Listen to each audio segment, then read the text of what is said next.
A rich playboy begins a steamy affair with the adventurous and exotic Margaret in Radley Metzger's trippy, lovely and hypnotic erotic drama. Gold digger, sightseeing, highbrow theatre, see-through dresses, groovy dancing, fashion nightmare, showerhead, kitty key, makeup fascination, P. Diddy's yacht, daddy dearest, separation, hard drugs, handcuffs, hot tub, chains, collars, sloppy seconds, high stake card game, balcony drama, hotel beatdown, love notes, paper plate, extreme driving, plastic bubble, broken heart, uncontrollable laughter. Not my favorite Metzger film, but damn, he does so much with so little. Soft erotica with a complex story. Daniele Gaubert is very easy on the eyes as the unforgettable Margaret, and Silvana Venturelli is delightfully yummy in a lusty supporting role. Silvana later went on to star in one of favorite Metzger films, The Licorice Quartet. If you are a fan of Beldu Zoo or Emmanuel, give Camille 2000 a spin. Was there ever a worse filmic subgenre than the late 60s, early 70s genre known as art film? These were still dirty movies. They just made you wait 20 to 30 minutes in between the love and nudity. And in the case of Radley Metzger, generally interposed something between you and the good bit, or focus the camera somewhere else. Guess the actual movie, or at least the art part, was whatever was going on during those long breaks in between love scenes. What was going on in those scenes, you ask?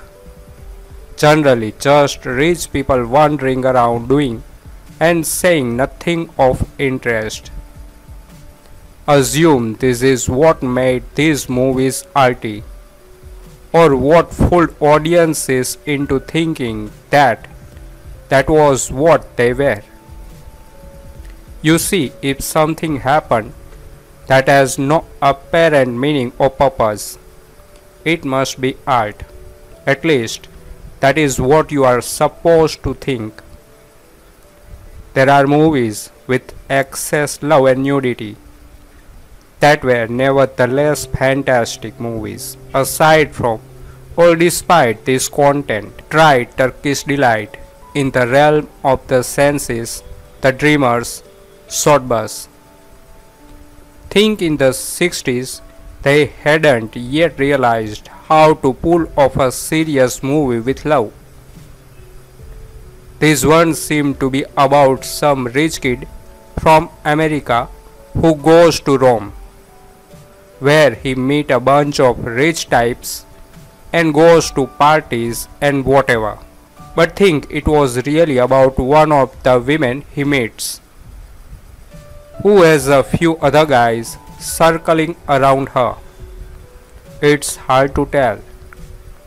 The focal point seemed to be the environment rather than the people in them. The movie makes you wait almost half an hour before it shows you even one body. Nothing happened in the meantime. And it doesn't even give you a good look. Guess that's another arty affectation. If we don't properly show the nudity, it must really be about something else. The movie's first love scene has the lady with some guy in a room full of mirrors. These mirrors actually prevent us from seeing what's going. But perhaps we are supposed to be impressed with Metzger being able to hide the camera. You have to admit that a straight up movie probably wouldn't be able to conceal the camera in such a room. But then they'd focus on the people in it, and thus probably wouldn't need to hide the camera. Metzger's chief method of hiding the dirty nature of his movie is to focus on something else while love is supposed to be going on. In another scene, the camera focuses on a flower, going in and out of focus, while we hear some traditional female painting and moaning sound. When we finally get to a love scene, we can actually make out. We get what might be the next arty contrivance, and it's strange to behold. The couple don't move. Everybody knows that the only way to simulate love is to fake thirsting along with the moans and gasps. The movie just saw two people lying on each other. It's weird. It's like they don't know how to do it properly. Maybe they saw a drawing of the missionary position in a book and didn't realize that movement is also involved. The scenes of drama and dialogue in this movie come to absolutely nothing. They are just waste of time.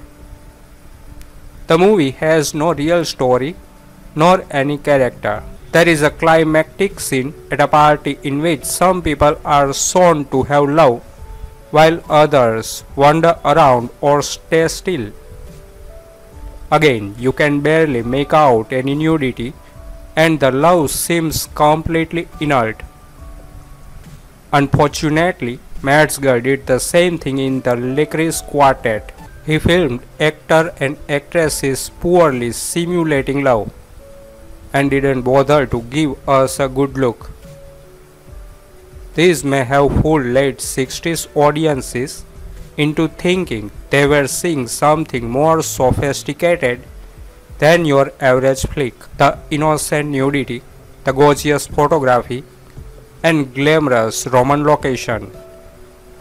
The capturing of a moment of social freedom in the 60s are all superb.